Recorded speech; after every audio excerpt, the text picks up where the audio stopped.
Olá, olá, amigas e amigos, sejam bem-vindos ao Act for AI, o podcast que te coloca em ação nessa revolução da inteligência artificial. Meu nome é Danilo Favorati e eu estou aqui com meu queridíssimo amigo Daniel Takabayashi, diretamente de Texas. Estou na Califórnia. E aí, Taka, como é que estão as coisas por aí? Tranquilo? Fala, Danilo, beleza? Tudo beleza, cara.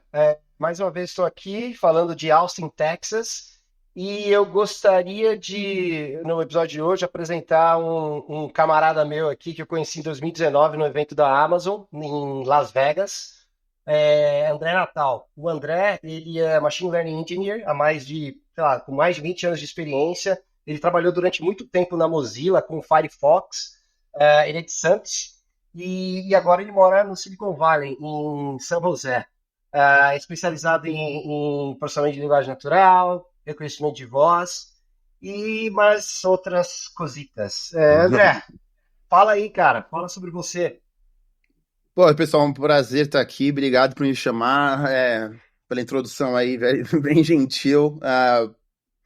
É isso aí, realmente, eu tô aqui no Vale já tem mais ou menos 10 anos que eu tô aqui. Conheci o Taka aí nesse evento em Las Vegas da Amazon aí, foi um momento muito legal, aquele evento lá que a gente participou, bem no meio dessa nova onda, né? Dessa nova revolução aí de machine learning, esses produtos com AI, quando a Amazon estava, né, fazendo esse esforço aí para começar a popularizar e democratizar um pouco mais as tecnologias. Foi muito legal aquele evento. E é isso aí, tô aqui no Vale, já tem todo esse tempo aí, fiquei um tempão no Mozilla,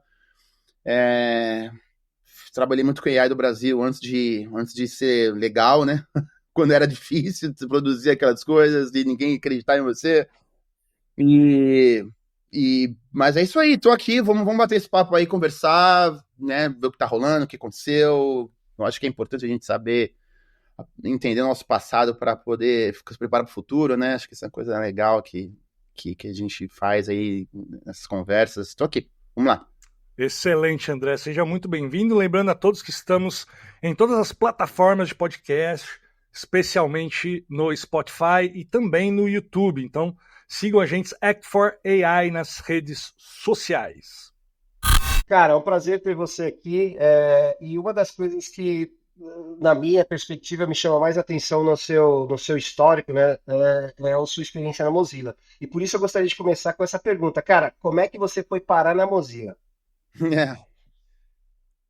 Legal, uma história bem legal, bem, acho que peculiar, né? Eu trabalhava com voz há muitos anos, né? E tinha tido uma startup do Brasil, mais de uma, na verdade, e eu, né, sempre acreditei, né, que as tecnologias de linguagem natural fossem revolucionar mesmo a forma como a gente interage com os computadores, com os devices, como a gente está vendo hoje em dia, né? É um debate mais longo do que esse, não é tão natural como a gente gostaria, porque realmente é muito complicado, né? Você emular uma conversação com um ser humano usando um computador em geral, mesmo com todos esses avanços. Agora que a gente está vendo, né, a melhor nos LLMs, mais conversação, mas sempre foi difícil, mas continua sendo difícil. Nada está melhorando. E então, isso era em torno de 2012. Eu já tinha tido alguns projetos com speech no Brasil, né, bem sucedidos, não só em mobile também, mas em IVR, né, que é contact center. Eu já tinha alguns projetos deployed grandes aí, na Europa também. Participei de alguns projetos na Europa, e eu estava trabalhando muito com mobile naquela época, né? Foi a época em torno de 2012, o Mozilla estava tentando desenvolver um sistema operacional chamado Firefox OS, cujo mote era que ele fosse interweb, né? Mozilla Web, ou seja, a plataforma inteira é web. O sistema operacional era web. Na verdade, é um Firefox, o Gecko, né? Que é o engine do Firefox itself, né? Tem o WebKit, né? Que é do Chrome, né? Agora Edge também e tal. Blink, que é desenvolvido do WebKit. E o Firefox, a Mozilla sempre nutriu o Gecko, que é o rendering engine do Firefox. Você vê, o Linux, por exemplo, tem muitos browsers aí que rodam no Ubuntu, tudo, que até hoje alguns usam o Gecko, né, mas Chromium, por exemplo, é o open source do Chrome, é o Chromium, né, que usa a engine do Chrome para open source. Porque o Chrome não é inteiro open source, se você pensar bem. Então, a Mozilla não, sempre fez um engine no open source. E aí o trabalho que eles vão fazer era pegar o Gecko, que é essa rendering engine, porque o Firefox em si é só uma camada, né, um wrapper em volta do Gecko. Porque o browser mesmo, o rendering engine que parceia o HTML, que tem o JavaScript, tudo chama Gecko, né? E o Firefox é só uma JavaScript o UI em volta do Gecko. E eles extraíram o Gecko, colocaram em cima do AOSP, que é um Android Open Source Project, que na verdade é a parte open source do Android, e que também o Android não é inteiro open source, né? Claro que não. E eles extraíram aquela parte open source do Android, colocaram o Gecko em cima e bootaram, chamaram até boot to Gecko. Quando você bootava, né, o telefone, eles, ao invés de startar toda a UI do Android, eles startavam o Gecko. E aí eles criaram um JavaScript, um sistema operacional inteiro, e publicaram tudo open source. Revolucionário pra caramba, muito legal, era o que a indústria, na época, sentia que precisava, porque isso era 2011, 2012, já tinha tido, né, já tinha o Android, já estava meio estabelecido, já estava estabelecido, o iOS voando, né, a Apple voando, cada vez mais popularizando a iOS SDK, e, né, eu também estava ainda na revolução mobile, olha isso, não era nem na revolução de era, né, era a segunda geração da revolução mobile, e aí eles precisavam de uma alternativa, né, falaram, pô, os caras vão dominar o mercado, aquela preocupação que tem até hoje, né, de monopólio, tal. E aí eles fizeram né, criaram isso, o Mozilla sempre teve uma comunidade muito forte, né, a comunidade open source, ele sempre faz parte do DNA da companhia, eles nutrirem a comunidade em geral, no mundo inteiro. Grande parte do dinheiro era usada para nutrir a comunidade, para continuar se envolvendo em projetos open source. Muito legal. Mudou bastante a empresa, mas impossível não mudar, mas na época era assim. E aí eles tinham essa história de comunidade e tal, open source, nutria, aí fizeram uma parceria com algumas operadoras de telefonia, inclusive a Telefônica. E aí eles foram para o Brasil, eles estavam fazendo um roadshow, porque a ideia era fazer... Como era um telefone... era mais simples em termos de recursos, né? E como era open source, aí eles fizeram parcerias com com umas fabricantes não tão de alto não tão expensive, não tão caras em termos de, né, hardware, é um pouco mais second tier. E não vou falar os nomes aqui, que eu não quero, né, diminuir, mas era né, e aí eles rodavam nos hardwares, nos devices com um pouco menos de recursos, né? E a ideia era fomentar né, a penetração do smartphone em developing countries, né? Inclusive o Brasil. E aí os meus apps eram todos iOS, Android, e tinha até o Windows Phone, lembra do Windows Phone naquela época?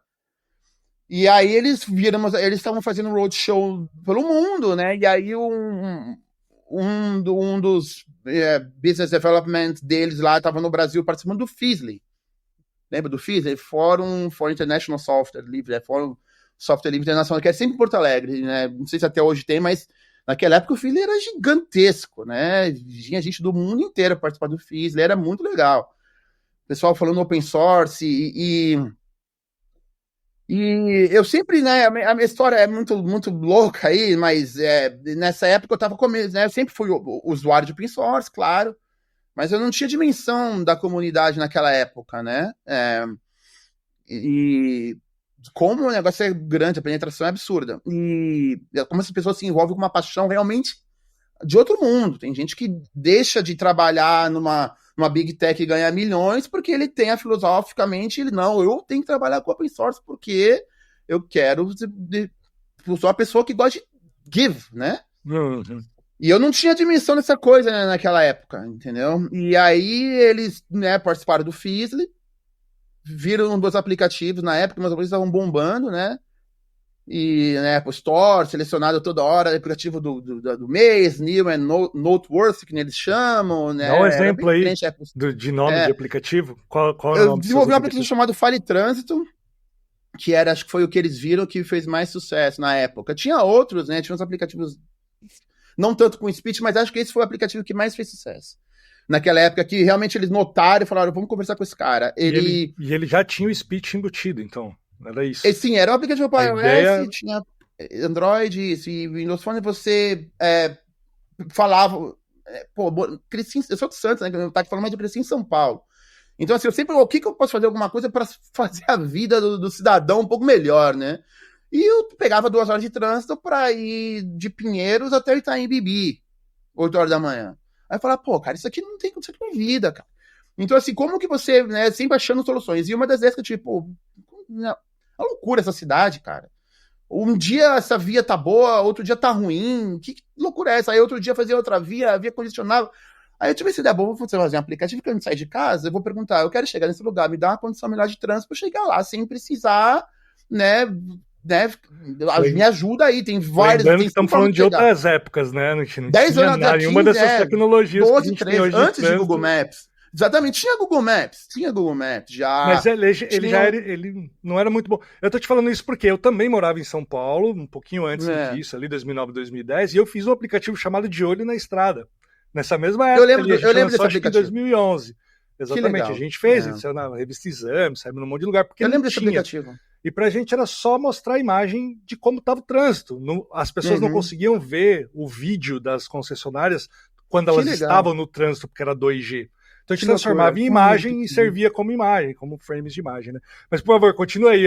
A gente muito tem uma história bem parecida aí nesse começo. Eu fiz um aplicativo para Artesp uma vez, em que você tirava foto da estrada, se tivesse problema na estrada, e aí eles faziam... Tinha um dashboard lá que eles monitoravam os reportes das pessoas. Muito louco. Não, tem uma intersecção aí. Foi mais ou menos nessa mesma... Acho que eu lembro desse aplicativo que você comentou. Então, naquela época, também tinha essa questão muito do LBS começando, Location Based Services, por causa somente dos dispositivos, né? A gente não tinha um GPS na mão. Imagina, antes as pessoas tinham GPS no carro, lembra? Você pagava uma grana, colocava aquele Garmin, né, no carro, e não tinha GPS integrado no carro, nada. Então, teve um movimento muito, uma curva também de adoção aí foi quando os aplicativos de LBS eram populares, né? Democratizou o acesso ao sinal. Porque o sinal do satélite, do GPS, é free. Eu posso pegar um chipzinho aqui, tá vindo, né? Que nem sinal de televisão. Então foi essa curva, né? Foi uma intersecção legal de curva de LBS, de speech em geral, que era uma coisa bem nova. Não é nova, mas estava maturando ainda, tive um monte de dificuldade, mas... E o celular em geral, né? E dados. E os dados, né? Que você tinha, né? Era dado. Foi outra coisa que, né, fez a AI chegar nesse nível. Então, aí eu tinha esse aplicativo bem, bem popular, um monte de... pesquisar e tem um monte de... Né, também saiu na mídia, prêmio, blá, blá, blá. E aí o Mozilla olhou, meus apps em geral, tinham outros também, similares, e aí eles olharam esses aplicativos e falaram, poxa, você não quer portar outros aplicativos para Firefox OS? Que eles explicaram, né, eles explicaram o que, né, para mim, né, para meus parceiros, o que estava acontecendo com o Firefox OS, qual que era a ideia, né, e chegaram e falaram, a gente te dá todos os recursos necessários para você portar seus aplicativos para nossa store, para rodar no Firefox OS, e vem com a gente. Aí, tudo bem. Nessa época eu tinha uma startup, meus parceiros na época, meus sócios, falaram, e aí, vamos fazer isso aí? Open source e tal. Legal, negócio, né? Vamos envolver-nos com esse mundo. Só que o Mozilla sempre teve essa política de não pagar. A gente não vai pagar nada para você. Você vai portar e a gente vai te ajudar, vai te dar exposição pra caramba, mas a gente não vai te dar um centavo. Pô, e era difícil, né? Meus parceiros falaram, não, melhor não vamos envolver nada disso de graça, não. E eu até entendo, né? Mas como eu open, né, mind de engenheiro, eu falei, pô, cara, mas open source aí vai ser, caramba, vamos fazer, meu. Aí eu falei, bom, vou fazer no no meu spare time. Eu comecei a eu mesmo me envolver com a comunidade, aceitei a proposta deles e eu fui portando meus aplicativos para o Firefox OS, 2012, 2013.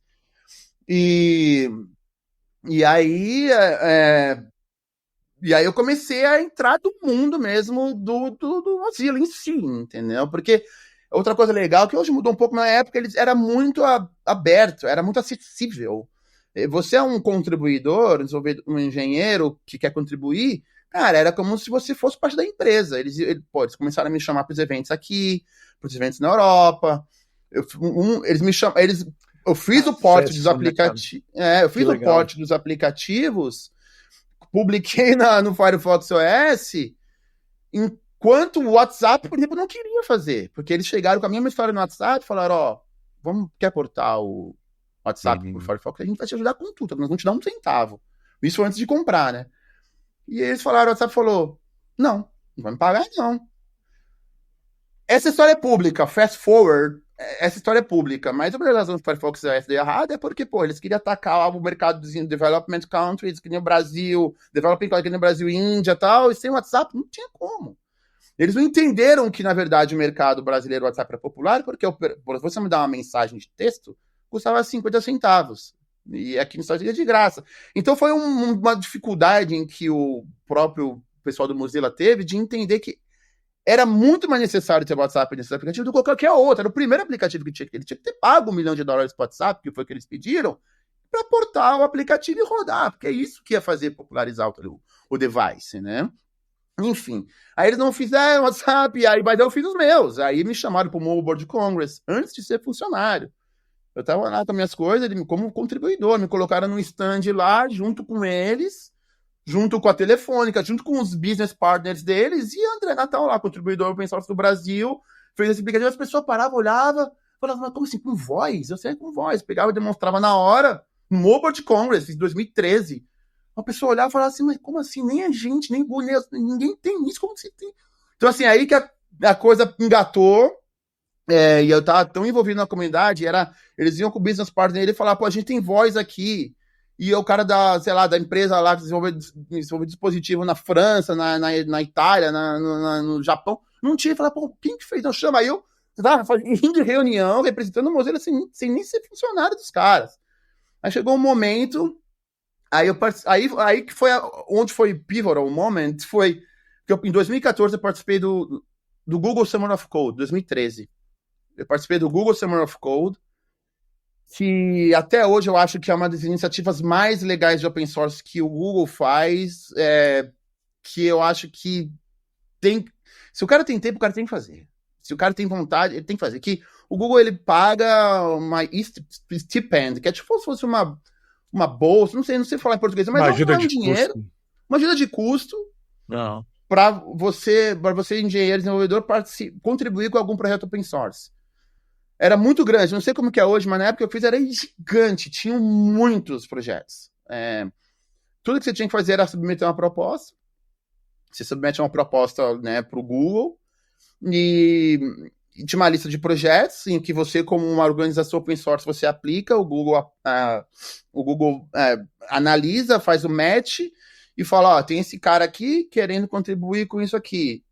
É válido? É válido. A organização open source fala, tem tudo que você imagina, Apache, MySQL, tem os projetos que nem eu ouvi falar. E o Mozilla sempre participou, né? Grande pra caramba, sempre participou desde o início. Aí eu apliquei para poder integrar speech no Gecko offline.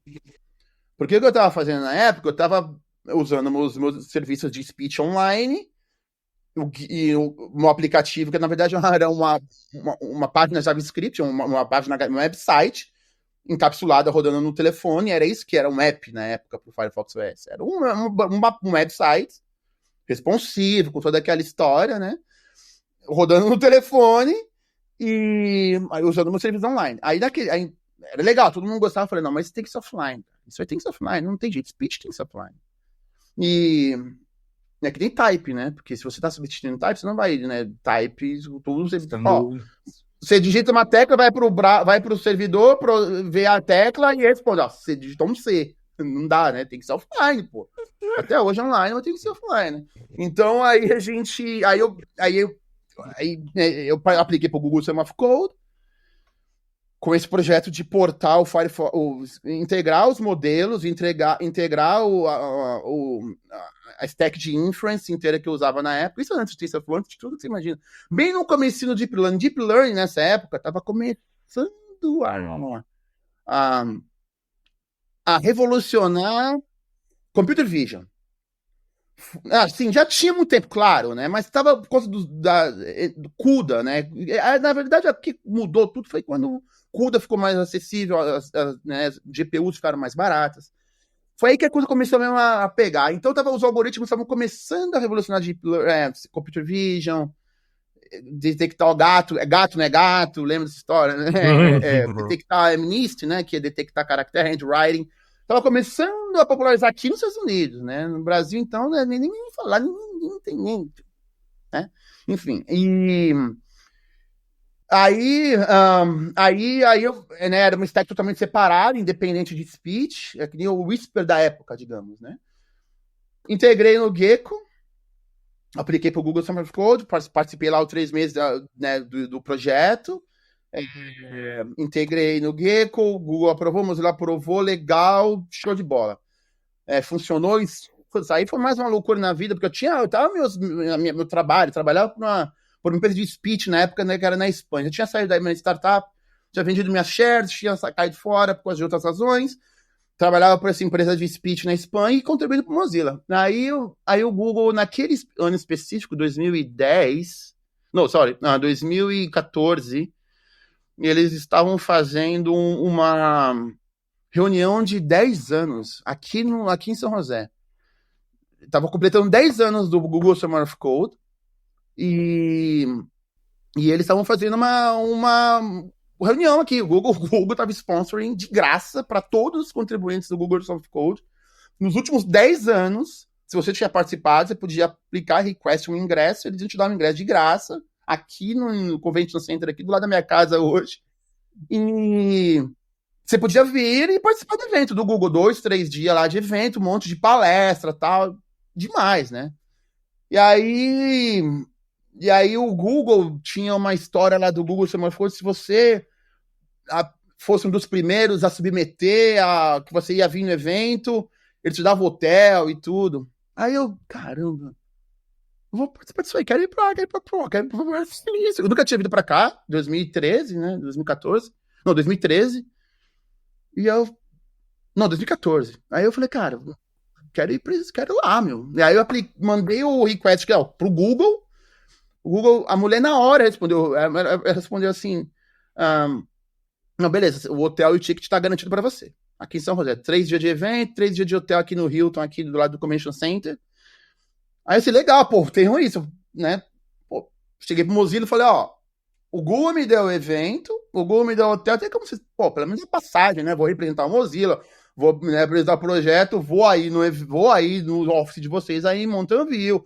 Pô, eu já tava tão engedrado que, cara, era tipo um funcionário pedir pro teu manager pra reimburse uma expense aqui. Já tava nesse nível, entendeu? Já tinha ido pra Espanha, patrocinado por eles, por World Congress, já tinha ido pra Toronto, pro evento, já tinha... Só não tinha um contrato assinado, né? Aí eu falei, ó, tô indo aí representar o Mozilla, o Google vai pagar o hotel, pô, tem como vocês pagar pra minha passagem? A mulher respondeu na hora. Não só do Business Development na época, do App Ecosystem. E aí ela respondeu na hora, falou assim, não só a gente vai te dar a passagem, a gente vai completar a tua viagem, você pode ficar mais 10 dias aqui, vai ficar trabalhando no nosso office aqui em Mountain View, tinha um office em São Francisco, qual você prefere? A gente pode ficar 5 dias em São Francisco, 5 dias em Mountain View, a gente paga o hotel, paga a passagem pra você, todas as reimburse, fica de boa, vem, em 10 minutos ela mandou uma mensagem, tá tudo certo, tudo fechado. E aí na hora eu mandei e-mail pra mulher do Google e falei, não precisa mais de hotel, o Mozilla vai me dar hotel. Aí ela falou, não, você foi o primeiro a responder.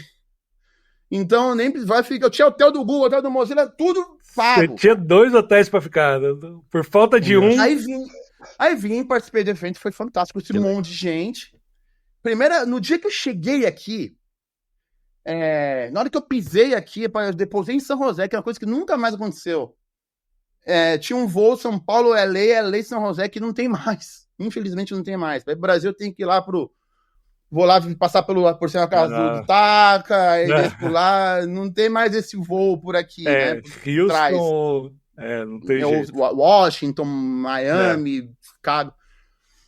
Aí eu vim pra cá, na hora que eu pousei aqui, cara, é como você, sem querer diminuir nosso país, mas é como você sair da vila e ir pra cidade grande. Foi a minha sensação. Em termos de tecnologia, é isso. Em termos de tecnologia, eu amo São Paulo, mas era assim, eu falei assim, eu cheguei aqui e falei assim, caraca, que coisa é essa, cara? Sabe? Que movimento já tinha Tesla, é esse? Pra caramba na rua. Já tinha Tesla, cara. Sabe? Em 2014 já tinha uns Tesla, tem uma loja gigante da Tesla, eu falei assim, cara, elétrico, que isso? Sabe? Foi um choque cultural e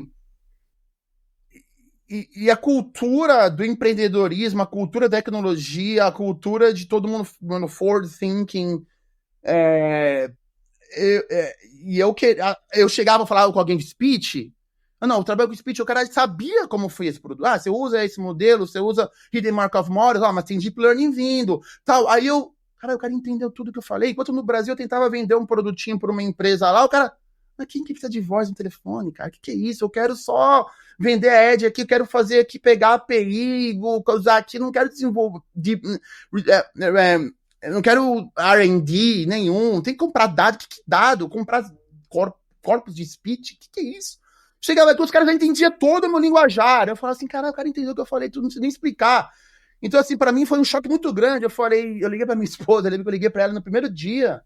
Assim, no segundo dia que eu cheguei, assim, eu tenho que dar um jeito de ficar aqui. Eu vim como visitante pra participar do evento, né? Eu vim como visitante pra participar do evento e eu falei, não, eu tenho que dar um jeito da gente mudar pra cá, cara, que não tem como. Tipo, não tem sentido eu continuar no Brasil. Nenhum. Eu não vou conseguir. O que você estava fazendo de fato. Eu não vou conseguir me desenvolver profissionalmente no Brasil nunca. Se conseguir, vai demorar 10 anos. Porque agora que o cara mexe com AI no Brasil, hoje no Brasil, show de bola. Fantástico. Leva um tempo, né, para isso espalhar. Mas naquela época não tinha como eu me desenvolver. Não tinha acesso à tecnologia, não tinha acesso a recursos. As pessoas não entendiam o produto. Teve um momento pivotal que eu digo, que eu sempre falo, que quando a Apple adquiriu o Siri, porque o Siri era uma empresa independente que saiu daqui de Stanford, na verdade. Né? O Siri, na verdade, eles colocaram um I ali para poder ficar né, verbalmente spellable, mas significa Stanford Research Institute. Isso porque o nome é Siri. Caramba, eles colocaram um I ali. Disso. Foi desenvolvido no SRI, que é um instituto de tecnologia de Stanford aqui. Todo o grupo foi desenvolvido lá, foi feito lá. E nessa época também não tinha Deep Learning, não tinha nada, era rules-based. Eu cheguei a conhecer o pessoal do Siri, era um negócio handcrafted, todo ali. Era old school software development. Eles tinham uma camada de speech, que eles usavam o serviço da Nuance, mas era bem rudimentar. É que nem eu fazia meus apps no Brasil, bem similar, entendeu?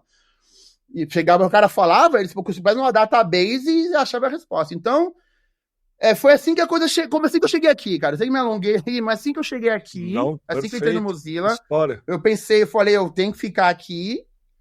E aí eu acabei, né, me envolvendo tanto nesses 10 dias que eu fiquei aqui, e acordava e ia pro Mozilla como se fosse um funcionário deles, ficava lá 10 horas no office, brainstorming com os caras. Aí chegou o momento, depois de algum tempo, chegou o momento que me ligaram e falaram, ó, meu chefe falou que eu tenho que te contratar. Foi basicamente isso. Ele falou, meu chefe... E aí você conseguiu ter o acesso. A pessoa que foi meu chefe por 10 anos, meu grande amigo, que eu vou ver ele hoje, daqui 2 horas a gente vai se encontrar para jogar tênis, inclusive, foi meu chefe por muito tempo. Ele me ligou, mandou um e-mail e falou assim, ó, tem como você vir aqui almoçar comigo? Preciso falar com você. Eu falei, não, eu já conhecia ele mais ou menos. Aí eu sentei lá para almoçar aqui em Montevideo e falou, ó, seguinte, meu chefe falou que eu tenho que te contratar. Como que vai funcionar para te contratar? Aí é isso, isso foi já era 2015, né, eu já tinha ido e vindo, eu fiquei 10 anos no Mozilla praticamente, essa é a história. Que maravilha. Em que cidade que você tá agora? Agora eu tô em São José. Tá, próximo de São Francisco, ali. Exatamente, em torno de 50 milhas de São Francisco. Que aí é o Extended Silicon Valley, né? Porque tem essa história, né? O Silicon Valley é de São Francisco até São José, tô bem na borda abaixo, né? E aí você vai até Salto São José, tá, Salto São Francisco, aí tem São Francisco. Então é no Silicon É, Valley, né? Basicamente do É é Silicon Valley. uma, é uma área metropolitana gigante que tem ali de tecnologia, que tem Gigante. tudo quanto é empresa muito legal, né? Você pega a via ali, descendo de São Francisco ou subindo para São Francisco, e você vai vendo todos os nomes de todos os softwares que você usa na beira, Não, foi, assim, é bem impressionante. não, foi isso que foi o choque para mim, entendeu? Assim, eu cheguei aqui na 101, né, que é essa grande highway que liga norte da Califórnia até aí em San Diego, onde você tá, né? Eu andava na 101 e era outdoor de todos os produtos que eu usava. Era, na época, sei lá, tudo. Aí no Brasil a gente não tinha acesso a isso. Falei assim, caraca, meu, eu só tô apaixonado pela minha profissão, né? Pelo trabalho que eu faço, que aqui é o lugar que eu vou realmente estar imerso na coisa, entendeu? Quando é Isso tecnologia de continua. discovery, coisa nova, não tem muito outro jeito. Fala, Taka, desculpe. Exatamente. Não, o que eu ia falar, como ele tocou na profissão, né? Só fazer um comentário sobre uma parte da sua narrativa que tem a ver com essa dificuldade lá em 2013, 14, 15, de fazer as pessoas entenderem o que era AI ou o que era verdade, né? Ou o que era Deep Learning, Computer Vision, NLP, né?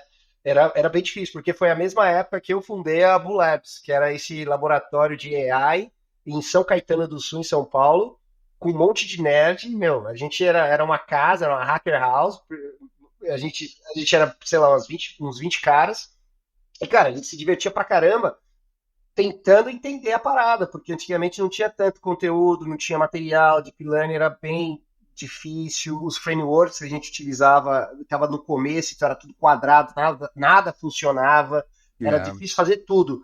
E era mais difícil ainda, porque eu era o CTO da empresa e também vendia, né? Então e nossos clientes eram os grandes e-commerce do Brasil, basicamente, né? Tanto que no final a gente acabou sendo comprado pela B2W, que é a galera do Submarino da Americanas. A minha maior dificuldade era ninguém acreditava que o que eu estava falando era possível. Na época a gente tinha uma tecnologia que você tirava foto de produtos qualquer, assim, imagina uma garrafa, um tênis, e a gente ia no banco de dados lá do nosso cliente, buscava as imagens, então buscava os produtos por imagem, e tinha também essa ideia de precificação dinâmica, né? Então o que a gente fazia? A gente fazia o scrapping, né? Crawleava o e-commerce, todos os maiores e-commerce do Brasil, inclusive o Mercado Livre, e Buscapé, na verdade, né? Uhum. E a gente basicamente fazia o match dos produtos, né? E falava qual é o preço da galera, porque aí com isso os nossos clientes poderiam ajustar o preço dinamicamente, né? Imagina durante um evento igual Black Friday, você poderia ajustar o preço para tentar ser mais competitivo em preço. Só que a minha grande dificuldade era não provar, mas quando primeiro, os investidores não achavam que funcionava, que AI não era nem moda, né? Que nunca funcionava, faz 50 anos, 60 anos que o pessoal tá aqui. Então ninguém Não entendia. funciona. Não funciona. Exato, não funciona, isso é bobeira, AI é aquele AI simbólica, né? Não tem, isso não existe. Ou está Aí enganando. Exato, você tá É. enganando. Aí tinha dificuldade interna, né? Porque imagina, para contratar, não tinha essa de ML, engineer, não tinha nada. Tava começando. Data Scientist. Ele estava começando, nem tinha, era um nome, era dele, mas basicamente o que era? Meu, você tem uma formação em matemática, estatística, você você é engenheiro, gosta de hackear as coisas, bom, vem trabalhar com a gente. E a gente montou um time, puta, ferrado, eu tenho muito orgulho do time que a gente montou lá. Mas a gente sempre teve dificuldade, cara, e nessa época. Porque depois dessa época, e é uma das coisas que hoje em dia eu olho para trás e falo, cara, para criar o mesmo produto, eu acho que ia me demorar, sei lá, uns 2, 3 meses aqui, ó, com 3 caras, no máximo, para criar exatamente a mesma stack que a gente tinha lá. A gente era um dos primeiros usuários de Kafka, primeiros usuários de Cassandra e várias outras coisas top, Spark, MLlib, né, todo uma ML que rodava em cima de Hadoop, umas paradas bizarras. Mas enfim. Não, você mencionou, só para fazer um adendo que você falou, não só isso, é mais rápido, como hoje em dia tem modelo para tudo no Hugging Face. Também. Modelo para qualquer coisa. Modelo e dataset para qualquer coisa. Eu que não sou um nível. cara de AI de carreira como vocês, né, que já vieram lá do machine learning lá de trás, eu faz 2 anos que eu tô como AI Engineer aqui, Gen AI, né? Não manjo absolutamente nada de Machine Learning. E ontem eu comecei a fazer algumas coisas que eu já falei, vou fazer isso aqui com OpenAI, né? Já sabia como fazer e eu falei, vamos dar uma pesquisada no próprio, né? Estou testando bastante o O1, né? Preview, o novo modelo. Deixa ele planejar para mim o software. E eu fiquei impressionado como muitas das coisas que eu ia fazer com o OpenAI, ele me ofereceu modelos já pré-treinados. E quando eu comecei a testar esses modelos, eles eram, talvez não fizessem um trabalho tão bom quanto o da OpenAI para algumas coisas, mas eles eram muito mais rápidos, rodavam local, sabe? Eu comecei a olhar para aquilo e falei, bom, mas sinceramente, metade dos problemas que eu estou resolvendo hoje com o OpenAI, eu consigo resolver com essas coisas aqui também, e vão ter alguns contextos de business onde vai ser interessante usar isso aqui local em vez de estar terceirizando essa parte. Então, para todos que estão entrando no AI agora, lembre-se que, como o Taka falou, já tem mais de 50 anos de estudo em cima da parada, e não é porque saiu uma coisa nova que tudo que está para trás simplesmente não presta mais ou não tem mais uso, muito pelo contrário, né, André? Não, só para ver a curva.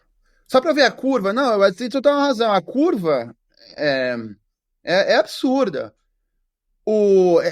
Ontem, né, anteontem, o Geoffrey Hinton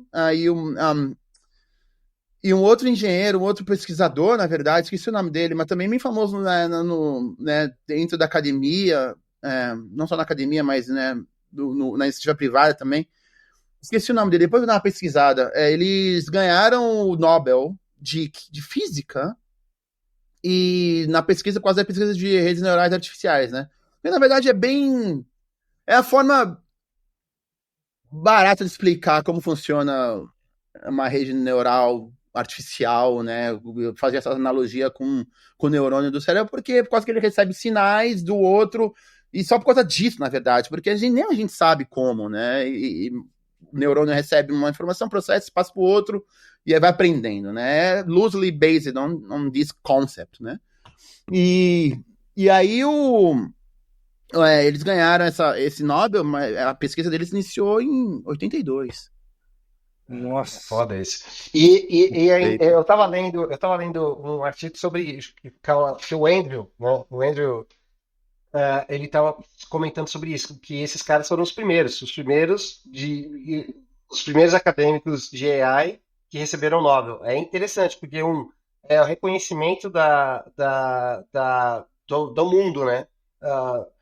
Em relação à importância de AI, da realidade que é AI hoje em dia, né? Que não tem como mais ignorar. Apesar de ainda ter muita gente falando que é hype, né? Isso daí é bobeira, já vi isso acontecendo várias vezes, E na verdade não é mais. Mas, André, antes que eu me esqueça, eu tenho uma outra pergunta para você, que na verdade é o seguinte, quando você foi falando, você meio que contou sobre um momento onde, cara, você já estava muito bem, você já tinha app que era reconhecido na televisão, as pessoas já usavam, você já estava no ranking dos apps mais utilizados na Apple e tal, na Apple Store, e aí de repente você contou o seu caminho para chegar até os Estados Unidos e até a Mozilla. Mas o que eu gostaria de saber é o seguinte, como é que você chegou na tua profissão, cara? Como é que foi a história?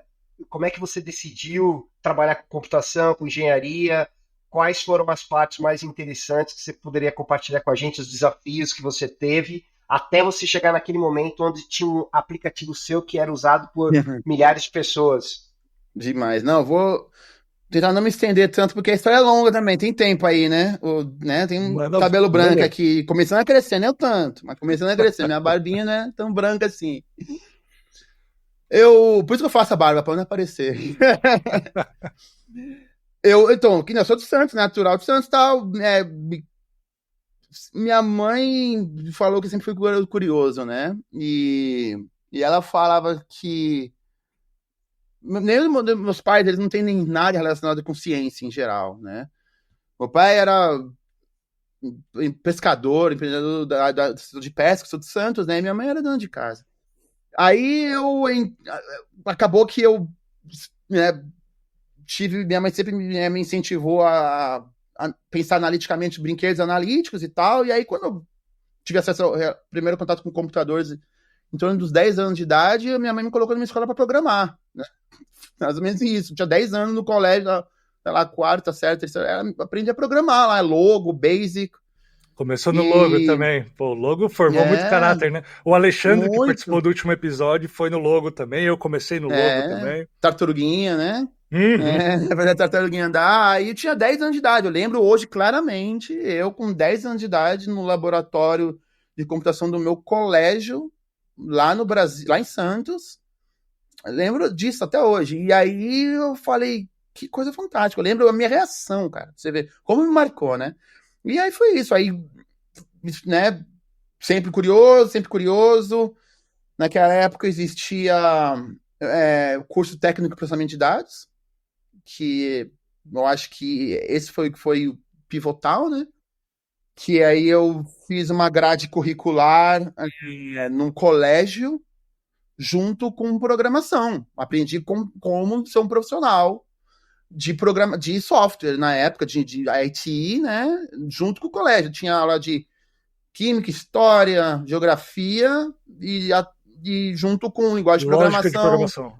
Lógica de programação, fluxograma, algoritmo, Delphi. Aprendi Delphi quando tinha 16 anos de idade. Visual Basic, então era junto 4, com a grade... Delphi 5 nessa época. Acho que talvez 3. 3, talvez. Porque, eu peguei o 5. Eu também. Quando eu era jovem adulto, eu trabalhei na Web Motors muitos anos. A gente desenvolvia a componente Zap em Delphi 5. Uau. Que era...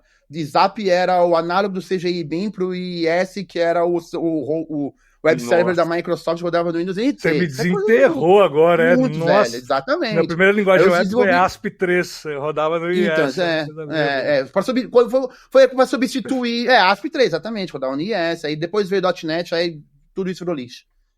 E você vê como o mundo é pequeno. Eu trabalhei agora no Mozilla, meu último ano no Mozilla, meu chefe foi o Steve Teixeira, que é um cara que escreveu a Bíblia do Delphi, que eu tinha na minha library lá em Santos. Que legal. Aí eu mostrei. Quando ele entrou no Mozilla, eu falei, mãe, tira uma foto desse livro aí. Ela tirou uma foto, eu mandei pra ele, falei, isso tá na casa da minha mãe lá em Santos, eu tinha 16, 17 anos de idade. Esse livro me ajudou a pagar minhas contas por muitos anos. Ele ficou super feliz, né? O cara era meu chefe. Cara, que legal. Pensando com AI, ele foi diretor do Twitter, tudo loucura, isso aqui, tem um ano. Então foi assim, aí eu fiz essa transição, fiz processamento de dados no colégio.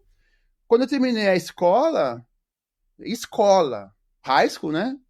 O colegial, eu estava pronto para entrar no mercado. Estava pronto, porque foi a popularização na internet, tinha internet de escada na época, o provedor lá, pulso, tal, todo mundo tinha esse provedor na sua cidade. Eu tinha meu 386 lá, eu passava sempre curioso, né? Que nem eu falei, minha mãe desenvolveu, nutriu essa curiosidade em mim, né? Me dava os brinquedos lá de pensar, memória, gênios. Pense bem, aqueles brinquedos lá de... Lembra muito desses bom. Brinquedos? E aí eu sempre curioso, abria aquilo, olhava como que era, colocar de volta. Videogame, óbvio, né? Claro, cresci com videogame, Nintendo, minha adolescência inteira, infância inteira. E aí, quando eu terminei a escola, eu já, né, durante o meu colegial, entre 95 e 98, falando a minha idade claramente aqui, eu já estava, né, a internet começando, e eu passava a madrugada conectado, em IRC, lendo, aprendendo, olhando a página, vendo source, como era HTML, aprender, pegava os books. Outra coisa que minha mãe me ajudou muito, que eu, graças a Deus, que acho que foi o que, não tudo isso, mas foi a diferença que ela me colocou para estudar inglês quando eu tinha 10 anos de idade.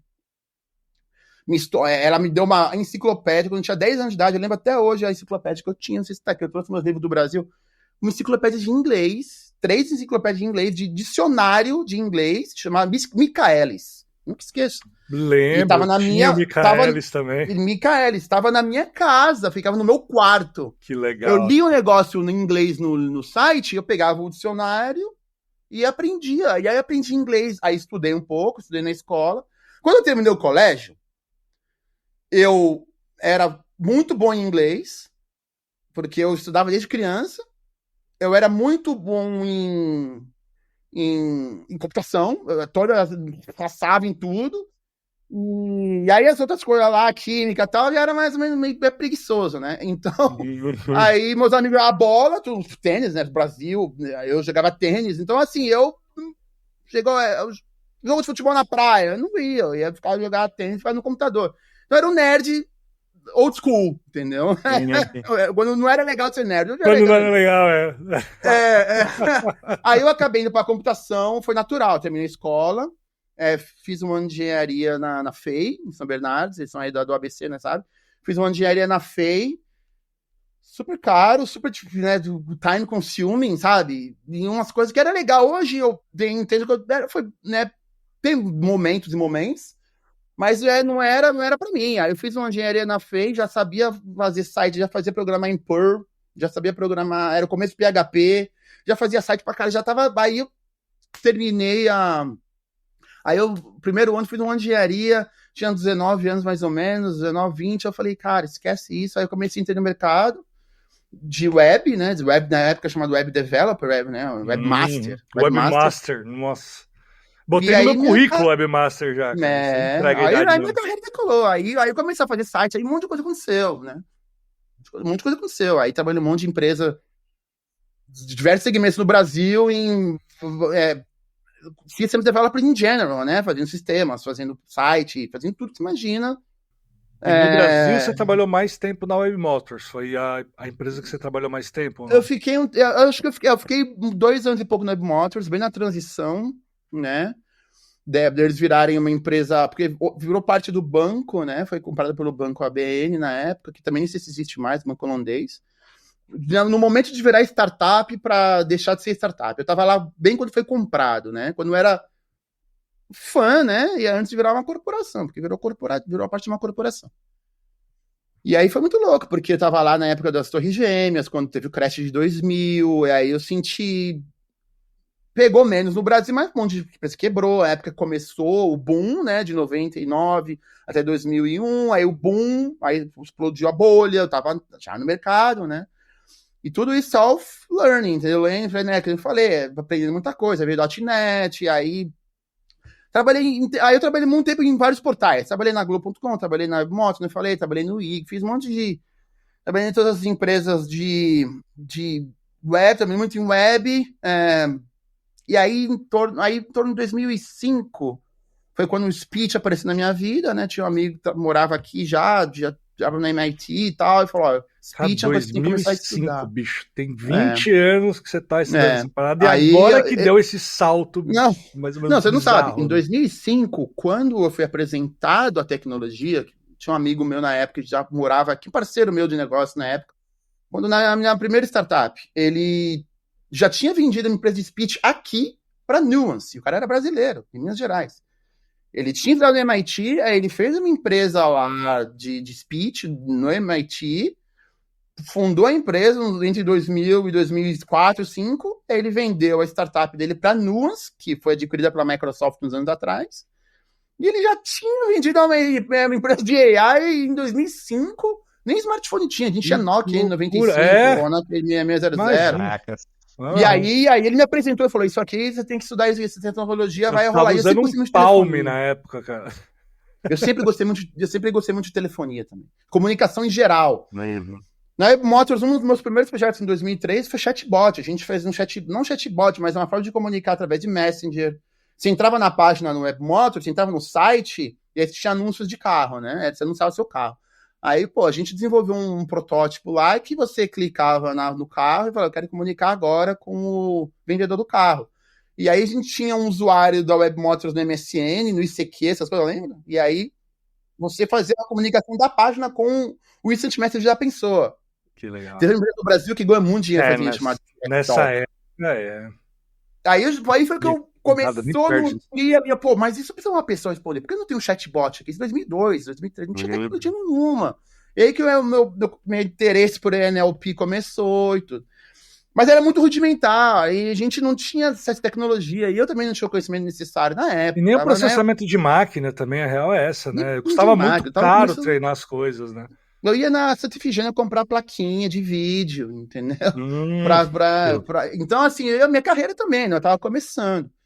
E aí eu fiquei bastante tempo... Aí depois disso, fiquei bastante tempo trabalhando numa outra área em que eu sempre tive muito interesse, até hoje tenho, que é High Frequency Trading, que é Algorithmic Trading. Eu trabalhei um tempão...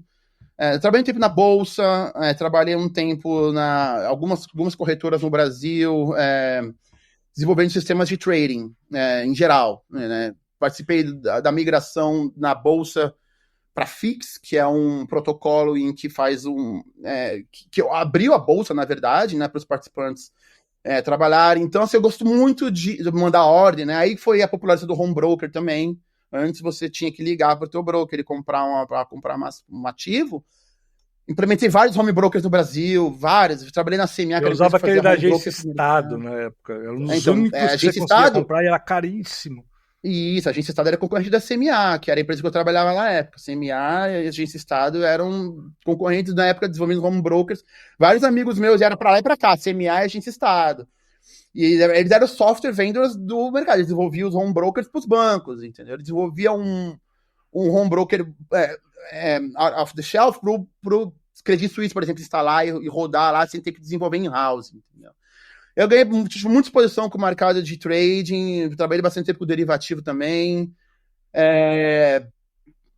que é uma outra interessante de high performance computing que eu também sempre gostei, mas eu sempre queria trabalhar com speech, então eu trabalhar no mercado extremamente lucrativo, se você tem o estômago para trabalhar no mercado financeiro, porque é difícil pra caramba, é punk, é difícil, socialmente, culturalmente tem um monte de problema trabalhar nesse mercado,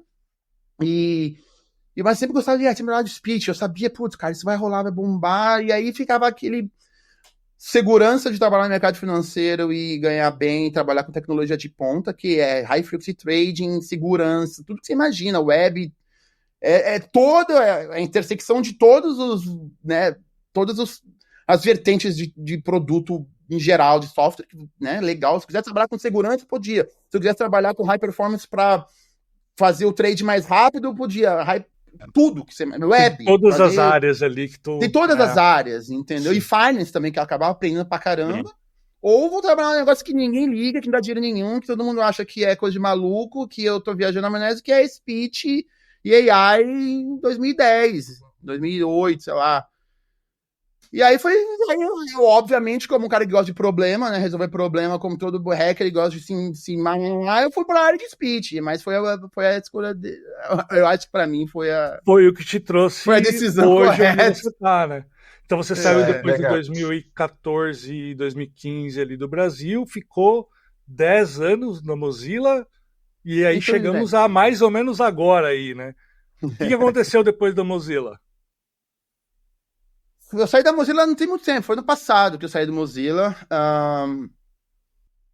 Acho que para falar o que aconteceu depois, tem que explicar o que aconteceu lá, né? Acho que isso é importante, né? Esses 10 anos que eu fiquei lá determinou o porquê que eu tive que sair, né? Porque quando eu entrei, Deep Learning estava na infância ainda, né? Eu tenho uma GPU daquela época que é uma 1660, sei lá, 4 GB de RAM, alguma coisa assim, que era cutting edge na época, a puta GPU, paguei lá $1.000. Então, eu vi a migração de machine learning sair da técnica, pelo menos na área de speech, que era uma área que eu mais envolvido, né? De Hidden Markov Models, Gaussian Mixed Models, para Deep Learning, no Mozilla, e eu sempre tive muita liberdade no Mozilla. É uma empresa que eu amo de paixão, muito perto, cara, mudou minha vida, né? Sem falar nada. E sempre outra coisa que eu gostava muito da cultura daqui do Vale seria isso, né? O risco, os caras, ó, é o seguinte, meu amigo, seu trabalho, você não precisa me falar o que você faz. Faz aí alguma coisa animal e me mostra. É isso. Tem muita empresa que é assim ainda aqui, né? Que tipo, ó, o que eu vou fazer hoje? O que você quiser. Basicamente isso. Até hoje os caras falam, faz o que você quiser aí. Faz uma coisa legal, me mostra, e a gente mostra pros caras lá, se eles gostarem, a gente faz, se não faz outra coisa. Por muito tempo foi assim. Claro, tinha alguns momentos que era mais produto-oriented, mas muito tempo foi assim. Então, assim, eu tinha muita liberdade para pesquisar, para desenvolver, prototipar. Então eu participo de muitas coisas lá, muitos projetos dentro do Mozilla, nessa intersecção de produto, e eu sempre gostei muito mais da intersecção de produto e AI do que research em si. Então, que nem eu falei, muito speech, tentando trazer speech para o mundo web. Firefox OS não deu certo, porque digamos que é meio difícil competir com Apple e Google em qualquer produto, qualquer Sem segmento. dúvida. E mesmo sendo uma empresa com um monte de recursos que a Mozilla tinha, com uma comunidade fanática que nem é, e enfim. E aí eu fiquei muito tempo lá fazendo produtos em geral. Completei meu projeto de colocar speech no Firefox. O Mozilla tinha browser VR, né? Tinha um VR e browser, né, VR. Lembra dessa época, tá? Que a gente tava falando muito sobre VR naquele nosso grupo chat lá do Oculus. Lembra disso? E aí trabalhei no browser para VR, coloquei speech naquilo, no Oculus. Aí trabalhei muito tempo com VR também. Trabalhando com IoT. E de Mozilla, nos últimos 3, 4 anos, a gente tava tentando mais fazer toolkit, desenvolver toolkit de speech. Antes de Whisper, antes de OpenAI. Fazer nossos próprios toolkits de speech usando o TensorFlow. Tem alguns projetos aí bem sucedidos que eu fiz na área de speech, mas que ficou muito restrito à comunidade acadêmica e no nicho, né? Mas o Mozilla faz browser, entendeu? O Mozilla faz browser. Então, assim, é o browser. O browser é que é o ganha-pão, entendeu? O browser é que paga as contas, né? Então, sempre foi meio satélite, então sempre foi muito da parte, esse trabalho de AI que tentando, mas, pô, a prioridade aqui é você fazer o Firefox crash menos no Windows ou implementar speech no computador, que ninguém usa speech no computador porque tem um teclado aqui, entendeu? Então, tipo, tinha essa fricção e a gente, pô, então vamos pensar em outra coisa. Aí veio pro time de pesquisa, aí fazia um Alexa, sabe? Então foi muito legal, porque eu acabei, né, trabalhando um monte de área diferente, tinha uma liberdade danada, tava migrando para cá, os caras me aceitaram aqui nos Estados Unidos, pô, então foi muito legal, mas sempre teve aquele dificuldade de encaixar algum produto de AI que realmente vai, porque não tinha muita plataforma, não é que nem o Google, que vende um Google Home na Target por $20, entendeu? Vou trabalhar no tinha uma Google Home. Porrada de pequenos produtos onde você sempre vai achar algum que encaixa. Exatamente, da Apple TV, em que você fala lá no microfone e aí, pô, acha o filme. Era o browser no computador, e ainda é pior, era no computador, porque ele tinha o browser para mobile lá, para iOS e tudo, mas o dinheiro do Mozilla que paga as contas até hoje, se pesquisar essa informação pública que eu vou tornando aqui, eles deve estar ainda faturando em torno de $500 milhões por ano, ou seja, $1 milhão mais ou menos por dia, 1 milhão e pouco, com search no Firefox, no Windows. Que loucura, né? Esse é o produto. Esse é um ótimo exemplo de como você consegue ganhar dinheiro fazendo qualquer coisa, né, velho? Nicho. É um há nicho. 10 anos entrou. Não é qualquer coisa, é uma coisa super importante, né? A gente super importante. Todas as nossas mães, pais, avós. A gente que mora no Silicon Valley tem acesso, compra o último iPhone e tudo. Cara, o cara lá em Ruanda, na África, o cara usa um Lenovo 5 anos atrás, Windows 7 com Firefox, cara. É isso, a vida do cara é isso, ganha pão na lojinha dele. Então, realmente, é nicho, né? E aí, quando eu entrei no Mozilla, era assim, e até hoje é assim. Isso é público. Todas as informações são públicas, né? E você entra lá, tem o Mozilla mesmo, ele tem os dashboards que ele mostra os usuários por plataforma. Enfim, aí era difícil demais emplacar alguma coisa mesmo sinistra, né? Que era o que eu, né? Aí nos últimos 2, 3 anos, durante a pandemia, quando a pandemia começou, passou por um monte de layoff na indústria inteira, como a gente sabe, e aí eles demitiram os times lá, e inclusive o time de speech, que era o time que eu fazia parte. Era já outro nome, mas era mais ou menos o grupo large de speech. Demitiram praticamente todo mundo. Mantiveram 3 ou 4 pessoas, e inclusive eu fiquei muito grato, falei, obrigado, não quero ter demitido durante a pandemia, quem quer, né? Senão os caras viram, fica aqui que a gente tem um lugar para você. E aí eles me colocaram para liderar um projeto de machine translation no browser. Que isso é uma coisa até extremamente curiosa, porque o que acontece? Ele sabia, o Firefox em si, né, perdeu muito usuário para o Chrome, óbvio, apesar do Google ser o parceiro principal da Mozilla, e eles pagam uma grana de licença pesada para poder ser o browser search nativo no Firefox. Acho que faz parte do acordo antitrust do Google, inclusive, para eles ter isso, para falar, não, a gente também ajuda os outros browsers, não é só a gente. Enfim, uma questão, uma outra conversa. E aí, uma das razões, como eles tinham lá, eles sabem, né? Tem vários estudos, eles sabem por que eles perdiam usuários pro Chrome. E uma das razões, tinha uma lista lá, sei lá, segunda ou terceira na lista, era que o Chrome tinha Machine Translation embedded no browser. Ou seja, o cara do Brasil vai numa página em russo, ele lê, traduz automaticamente para português. E eles sabiam disso, porque inglês apesar de ser uma das línguas mais faladas no mundo, essa era a demographics do Mozilla. Os Estados Unidos não é um país, eles já estavam considerados os Estados Unidos perdidos já. Pro Chrome, entendeu? E era o outro resto do mundo. A Alemanha é muito forte, o Firefox. O Brasil era muito forte, não é mais, mas por muito tempo foi. Alguns países ali da Europa, da África, sempre foi muito boa. Na Ásia, entendeu? Por causa era bem estratégico, né? Bem estratégico. Tem os embargos do Google na China e tal, e só usa o Firefox. E até open source, o cara baixa o Firefox, troca o logo e começa a redistribuir o browser como se fosse o browser dele. É uma loucura. Esse mercado de browser me expôs por uma coisa que é totalmente louca. É muito legal. E aí era essa a razão. Não tinha machine translation da página, não tinha tradução da página. Você abre o Chrome lá, você vai traduzir essa página. Negócio básico, né? Que as pessoas hoje nem pensavam. E era a razão que o Mozilla tava perdendo usuário pra caramba. Só que qual era o problema?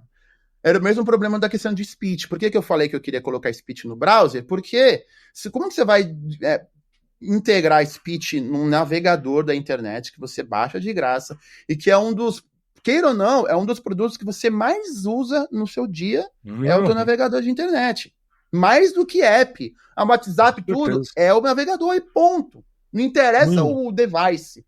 Entendeu? É o navegador. Então, assim, monthly active users, hours, é monstro, entendeu? E como que eu vou lançar um sistema de AI que depende do servidor, de um back-end que está deployed num servidor super expensive, que é geralmente... Hoje está mudando, claro, mas está mais embarcado, mas até... Não, a gente sabe que tem GPU para poder decodar muitos modelos aí para caber tudo, e não era diferente há 5, 10 anos atrás, entendeu? Ó, tem um speech aqui, um modelo aqui que eu produzi aqui para você, que é sinistro, reconhece tudo que você fala em 25 línguas, mas para deploy ele, eu vou precisar de $50 mil por semana. Aí o cara fala, pô, eu vou ter que pagar aí 5 milhões por ano, 6 milhões por ano, só para host.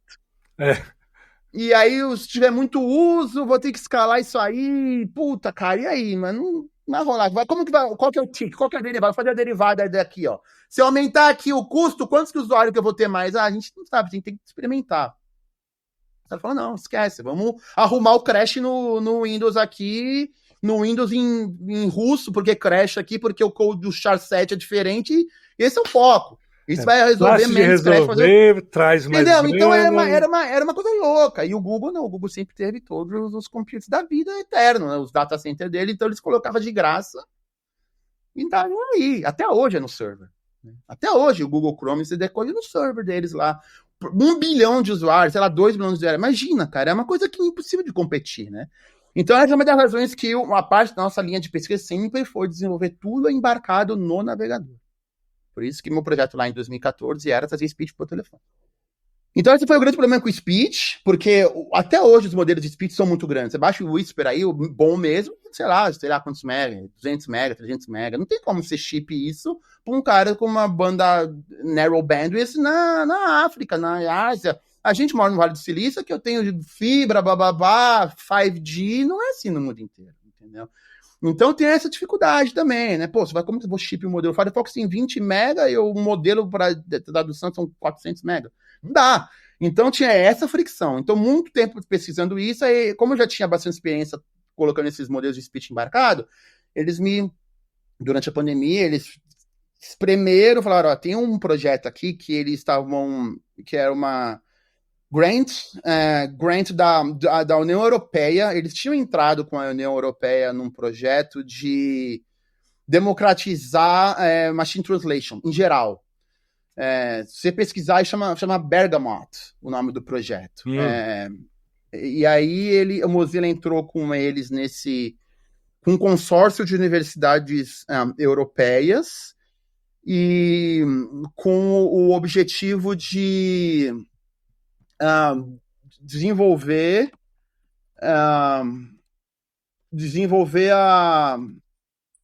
um sistema de machine translation offline, entendeu? E aí eu tô tentando achar aqui uma referência para te mandar. Eu tô já procurando. Para enquanto a gente conversar, acho que se você ler isso aqui rapidamente, enquanto eu termino aqui, para não me alongar. A ideia era fazer um modelo de machine learning embedded, machine translation no browser. Era uma grant que a União Europeia estava pagando para um grupo de universidades e o Mozilla, inclusive para a gente desenvolver tanto a stack de inference quanto os modelos quantizados pequenos o suficiente para rodar no browser. Era esse o projeto.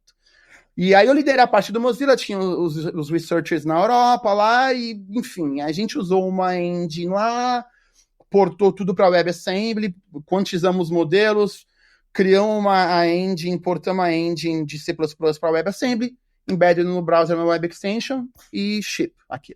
Entregamos a grant, puta sucesso, bombou a extension, e aí o Mozilla falou, não, agora a gente vai portar isso, integrar no browser. Bom, esse é o breakthrough que eu queria, né? Pegar e colocar alguma coisa monstro no browser, que vai resolver um problema absurdo. E aí ele falou, legal, vamos fazer tudo isso. Só que a gente vai refazer tudo do zero. Porque a gente desenvolveu no Web Extension, tinha que fazer rodar no Gecko, lembra que eu falei do Gecko? Sim. Tinha que rodar no Gecko. E aí tem um monte de questão de performance, é uma outra vida, né? E aí eu falei, a gente vai ter que fazer de novo, praticamente. Aí eu, cara, conhecendo o Mozilla como eu conheço, falei, puta, cara, isso é mais 3 anos de trabalho. Já tinha passado 3 anos fazendo e os LLMs bombando. Eu sempre gostei de trabalhar com a gente.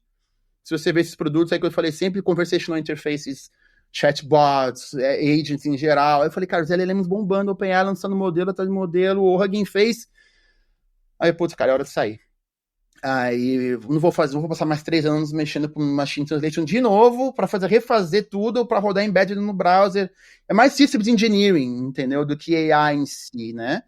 Eu falei, chega, momento, obrigado, amo vocês, foi fantástico, pô, mudaram minha vida, migrei para o Vale do Silício, pô, virei americano, animal, obrigado, tchau. E aí eu comecei o mundo de startup, eu comecei o mundo de startup de novo, passei um tempo trabalhando em startup, tentando desenvolver alguma coisa com LLM, mas tem muito noise também, e aí tô na Mina.io agora, em que eles vendem Object Store Systems, né? Você tem lá o S3, eles vendem uma layer em que você coloca em cima dos teus appliances para fazer Object Store on-premise, e eu trabalho na parte de Machine Learning desse time. A gente aplica Machine Learning não nessa camada para os clientes, o time de ML em geral lá, mexendo muito com LLM, mexendo muito com GenAI, o que eu queria fazer, né? Desde o começo, e que agora ficou muito mais simples, né, de ser feito. Muito mais simples. Aquele produto que eu lá em 2012 que eu fiz lá de speech lá, hoje você faz em uma tarde. Entendeu? É engraçado. E, cara, como é que você usa AI no seu dia a dia? Agora, saindo um pouco da parte de criar AI e mais de como usuário, né? Quais são os casos de uso que você tem na sua vida, no seu dia a dia? Compartilha com a gente aí. Eu vou falar que é uma questão muito peculiar, assim. Como eu acredito muito nessa questão de embedded, né, de modelos embedded, para mim embarcado é tudo, você tem que rodar embarcado, tudo local, não só por questão de custo, mas questão de privacidade também. Passei 10 anos trabalhando numa companhia que é privacy first, então eu tenho essa questão da privacidade muito grande dentro da minha personalidade, e então eu tô trabalhando muito, tô deixando Python de lado, tentando, quando eu posso, e tentando desenvolver mais dos meus modelos, dos meus serviços em Rust. E foi uma coisa no Mozilla, eu perdi o bonde do Rust lá, né? Quando foi desenvolvido lá, o Rust está bombando hoje. Você vê o Hugging Face, por exemplo, a Transformers Library deles é inteira desenvolvida em Rust. Tem o Candle, que é uma stack de inference que é feita em Rust. E eu rodei um monte de benchmark recentemente, a performance é muito maior do que qualquer stack de inference feito em Python ou qualquer outra coisa, entendeu? Tem Go, até mesmo mais que Go. Então, assim, Rust, eu tô certo de que é o lugar, de que é a plataforma do futuro de ML. Portável, compila para código de máquina nativo, não tem framework, o negócio é porra, é memory safe, não tem lá os buffer overflow que nem você pega em C++, em que você pega a root de estourar o buffer de memória, aí você ganha a root na máquina, executa fora do user space. Cara, é fantástico, Rust.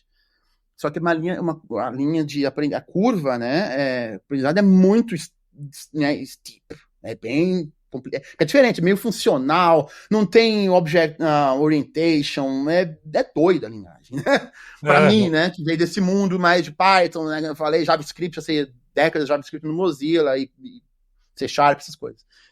E C++, inclusive, né, que muito tempo trabalhando com C++, e aí, cara, o CodePilot, o ChatGPT, cara, eles sabem tudo de Rust. É absurdo. Facilita demais a vida, né? Absurdo. Assim, eu tô lá, tô com um problema aqui e tal, eu tenho meus livros de Rust aqui, e vou ler um livro, eu vou pensar no Stack Overflow, e, pô, aí aquela confusão, eu vou lá no ChatGPT e falo, ó, eu tô com esse problema aqui, eu tenho isso aqui, me explica. O cara me explica, assim, nem sempre é direto, né, não é só copy-paste, porque é outdated, eu estou treinando mais rápido, né, e o CodePilot é um caso, assim, que tá me ajudando demais, né, nessa migração para Rust, desenvolvendo esses modelos em Rust, essas stacks de inferência em Rust, o NNX, né, que eu também estou usando praticamente tudo em NNX, hoje quando eu porto o modelo de PyTorch, TensorFlow para o NNX e eu rodo em Rust nativo e o negócio voa, entendeu? E então tem essa questão do Copilot. Cara, o Google hoje, né, todas as pesquisas que eu faço aqui, pelo menos aqui no Vale, aqui eu sei que eles targetam esses projetos, a primeira resposta é o Gemini, né? Então nem preciso do Gemini instalado. O Firefox, no Firefox, eu faço uma search na barra ali, primeira resposta é Gemini. Então é nativo, assim, já. Cara, eu uso muito o meu Alexa e meu Google Home aqui em casa, né? Speech first, como eu sou, né? É outro caso aí de AI, de GenAI, sei lá. Eu não sei, é tão pervasive na vida, sabe? Assim, tá tão dentro, assim, tão ubiquitous, né? Que principalmente para você que é da área já, né? Exatamente. Já virou um lugar mais comum do que já tá virando para a maior parte das pessoas. Não tem também, nem como. Acho que eu uso em tudo, no dia a dia inteiro, assim. Meu aplicativo. Você usa alguma de busca fora procurar ali no Google, que ele já tá no Gemini e tudo mais, mas tipo um Perplexity, alguma AI específica, assim? Eu tive uma época que eu usava o You.com. Inclusive, eles usam o You.com, eles têm um browser, é a história que eu falei de você, a pessoa pega o Gecko Port, clona e é um browser dele, põe na marca dele, o You.com fez isso. You.com, quando eu conheci eles, eu fui no evento da Weights and Biases aqui, que é uma empresa que vende MLOps. Eles vendem serviço de MLOps para você conectar seus modelos e track, tipo um grande TensorBoard online, entendeu? Um repositório de Tensor online, você conecta. E aí eu fui lá na apresentação do Richard Schur, assim, acho que pronuncia esse nome dele, que é o inventor do You.com. Aí eu olhei assim, aí ele... Não, a gente lançou o You.com, tem uns 2 anos isso. A gente lançou o You.com, não sei o quê, blá, blá, blá. Eu sabia quem era ele, que ele era, eu sabia que ele fazia alguma coisa. A gente lançou um browser. Aí eu baixei o browser era o Firefox inteiro para o Android. Firefox para Android inteiro clonado, tudo. Eu olhei e falei, isso aqui é o Firefox, cara. Aí eu fui lá nas Web Extensions. Na verdade, eu estava fazendo o Firefox Translations como Web Extensions na época. A gente estava migrando para nativo, no começo do processo. Aí eu olhei, cara, será que a minha Web Extension Translation roda aqui? Fui lá no Web Extension Store, instalei minha extension que eu fiz com o famoso Firefox no browser do cara.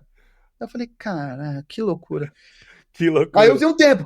Muito legal. Eu acredito muito que Search vai migrar para Conversational Interfaces. Eu tenho esse debate e... É que o Search é uma coisa que ele acontece em paralelo a tudo que está acontecendo, né? Então faz sentido que ele esteja simplesmente integrado onde quer que você esteja, né? Você está codando, você precisa de Search, você está procurando alguma coisa, você precisa de Search, você está olhando o site do seu banco, você precisa de Search, você está conversando com alguém, você precisa de Search, então ela é transversal, né? Total, interessante. Cara, maneiro. E o que que você faz para se manter atualizado ultimamente? A gente sabe que toda hora, eu, por exemplo, eu assino várias newsletters, mas é tão difícil ler, entender, É consolidar. impossível. Parece É que todo impossível. dia tem 100 coisas novas acontecendo. É Qual que é a sua impossível. estratégia que você faz? Eu acabei de entrar em grad school em Stanford. É isso. Pô, Voltei pra que academia. legal, cara. Parabéns. Voltei pra academia. Não dá, não dá, não, Parabéns. fazer Ainda mais em paper. Stanford, cara. Que É, lugar não, lê o maravilhoso. Os paper caras aqui. Lê o tá paper louco. aqui. Eu falei pra um amigo, cara, não dá, cansei, que nem o Taco falando, não, lê isso, lê aquilo. Aí você vê a newsletter é 50% do que aquilo tá ali, é comprado por alguém pra você push em ti. Não dá, lê um paper gigante lá, sem contexto, entendeu? Pô, tô trabalhando com o negócio, lê esse paper aqui, lê. Não tem como, é impossível, cara. Aí eu falei, o que eu vou fazer? Eu vou entrar em grad school aqui do lado da minha casa, entendeu? Vou lá, quando precisar ter aula, vou, quando fazer remoto, eu vou. E eu tô lá, todo dia tô lá com os caras da academia, pensando, falando. Esses contatos com essa galera Tá bom, já vai do te lado. ensinar mais do que qualquer aula online Eu entrei. tu possa assistir. Vou fazer lá um Masters em AI lá que eles têm lá, vou fazer uma classe por semestre, porque eu não preciso de um Masters para arrumar Você não tá um atrás do job. título, né? Você tá atrás do conhecimento e dos contatos Eu que quero. tá no meio, né? É interessante você falar isso, porque eu tô, né, nessa mesma fase. Eu decidi que talvez o ano que vem, aqui no Texas, tem a Universidade do Texas, e eles estão oferecendo um Master online, que é de AI, né? Que é Master em AI. E é super barato também. É É online, eu foda. posso fazer no meu período, eu posso fazer no meu tempo e tal. E eu tava pensando a mesma coisa. Falei, cara, na boa, não dá para ficar só atualizando, se atualizando na superfície, né? Porque tem tanta coisa acontecendo, eu preciso voltar e tentar focar um pouquinho mais e atender ali na origem, um pouco mais formal, algumas coisas, porque aí é muito mais fácil de entender as possibilidades, né? É tipo assim, a diferença de quem fez ciência da computação e quem não fez. Tem uma base que te ajuda muito, por exemplo, hoje eu trabalho na Confluent, que é a galera que inventou o Kafka, né? Uma parte Kafka. E eu lembro de muitas coisas. Hoje eu vejo muitas coisas que eu aprendi, sistemas operacionais, de banco de dados, que é bem interessante. E eu acho que é mais ou menos a mesma coisa, né? Voltar um pouco, talvez ler coisas que não são tão na questão de uso, né? De aplicação, e olhar um pouco mais os challenges, os desafios que a galera está tendo para essa parte de alucinação, por exemplo, ou arquitetura multiagente, ou mesmo lá, o problema de, pô, como é que você vai resolver o problema de preço, de custo de usar, de inferência, né, de usar AI, quais são os limites e tal. Então, é interessante mesmo, é muito legal. Cara, uma última pergunta aqui para Só você. um parêntese que eu queria dar essa questão que você falou da hallucinations. Não, você tem total razão. As pessoas hoje falam, o modelo falhou, fala que é hallucination. O modelo halucinou e acabou, ponto final, como se fosse um ser humano que um dia vai parar de alucinar. Não, cara, tem que entender porque aquilo aconteceu. Entendeu? Põe a culpa no modelo e acabou, não. Então, essa foi uma das razões, né? Que eu falei, não, academia é a melhor forma. Te dá a base mesmo, né? Não, legal, legal. Cara, então, olha assim, já indo para o final, eu tenho essa última pergunta aqui, que é a seguinte, para os engenheiros que estão se sentindo perdidos, a galera aí do Brasil que tá, cara, putz, isso é muito para mim, eu não entendo quase nada que esses caras estão falando, ou que eu Vou perder leio, meu emprego. vou perder meu emprego, ferrou, a IA vai substituir. Qual que é a sugestão que você tem? Qual que é a dica que você dá para essa galera meio que se recriar, né? Ou tentar se atualizar, se manter atualizado para o mundo de trabalho, né? Para a carreira deles e tal. Isso aí tem uma intercede com o que eu falei no começo, né? Lembra que eu falei, não, eu fiz um ano, eu acho que é estudar. Eu fiz um ano de faculdade lá quando eu estava no colégio. Desculpa, aprendi computação no colégio, fiz um ano de engenharia na FEI. Falei, tô pronto pro mercado. Fiquei 15 anos sem estudar formal, né? Um graduation. Não fiz, falei, precisa, pô. Tá aqui, sei programar, sei fazer isso aqui, ali. Isso te leva até um determinado ponto, cara. Entendeu? Isso te leva até um determinado ponto. Se você quiser ficar dentro daquele ponto, bola. Não, E tá tudo certo. Hoje em dia, tá tudo Tem certo. gente Sei que fazer, quer, então, eu sei aprender, tem umas coisas aqui, eu chegar. E como que você vai além? Cara, você tem que estudar, não tem como não estudar. Você estuda o dia inteiro. Você lê uma documentação lá do OpenAI de como chamar a Chat Completion API deles lá, você está estudando. Só que você está estudando a OpenAI, entendeu? Ah, não sei programar jQuery, velho, tô entregando a minha idade. Você sabe como faz jQuery, mas sabe como faz programar JavaScript? Não sabe, entendeu? Então, assim, não tem como, você tem que estudar, tem que ir a fundo. E esse foi o problema, não um problema meu, mas não foi um problema meu em vários dois sentidos. Primeiro que quando eu quis sair do Brasil, eu precisava de ter um curso superior. Porque para aplicar visto aqui, eu tive a oportunidade de ir para a Europa. Não, você não pode vir que você tem que terminar seu curso superior. Eu tive que terminar meu curso superior quando eu já estava no meio do mercado de trabalho, para sair fora do Brasil. Essa foi a primeira questão que eu precisava desenvolver profissionalmente. E tem a questão do conhecimento também, que nem você falou, tá? Não dá para ficar superficial, tem que ir a fundo em muitos sentidos. É isso que vai te diferenciar, entendeu? É isso que vai fazer, pô, aquele cara ele sabe como resolver aquele problema lá que ninguém sabe. Mas como que ele sabe? Não é que ele é mais inteligente que ninguém, melhor que ninguém. Ele foi exposto para o conceito que ajudou ele a conectar para resolver aquele problema. Às vezes ele nem sabe resolver o problema, porque ele já viu aquele problema, mas ele sabe a raiz do problema porque ele foi exposto ao conceito em algum momento. Então, assim, quando você trabalha com um produto específico ou numa empresa específica que usa um produto específico e você não tem muita exposição para o que está rolando aqui fora, você vai ficar limitado com aquilo, que nem é a mesma coisa de você baixar um modelo pre-trained no Hugging Face e você vai estar limitado pelo que o modelo te entrega. É isso. Legal, chega na empresa e fala, chefe, olha o que eu fiz aqui, sou o melhor do AI. O cara baixou o modelo no Hugging Face, baixou a API, integrou. Show, legal. E aí, como que vai? Mas eu quero entregar isso com os meus dados. Por que ele tá me respondendo isso aqui errado? O cara tem que saber como é que faz. Tem que fazer fine-tuning. Não, fine-tuning não vai ajudar. Como resolver os meus dados? Então tem uma... E além é só estudar, cara. É só estudando mesmo, indo a fundo, passando horas, sofrendo. Dor e pânico e suor e sangue. Tem que ficar lá, vai ter a festa? Não vou pra festa. Vou passar a noite aqui estudando que nem louco, entendeu? E às vezes é o caminho que tem que ser mesmo, né? A gente fala isso porque tem muita essa conversa, principalmente entre quem está entrando no mercado agora, de não precisa fazer faculdade para ser um profissional de TI, dependendo do que você for fazer, é possível você ser um profissional de TI sua vida inteira sem você ter o curso superior. Mas que o curso superior te abre uma série de portas que você nem vai ver que estão abertas se você não tiver o curso superior, porque você não está preparado para entender o que está acontecendo ali, que realmente é algo para si, né? Eu fiz ciência da computação na PUC logo que saí do colégio, e eu só fui usar o meu curso superior quando eu precisei do meu visto para vir para cá, cara. Foi a primeira vez que eu, de fato, me pediram... Eu não tinha meu diploma, eu não tinha pego meu diploma, eu não tinha comprovação nenhuma, eu tive que ligar para a faculdade depois de mais de 15 anos de formado para falar, me manda aí a documentação porque eu preciso tirar meu visto e os caras estão pedindo.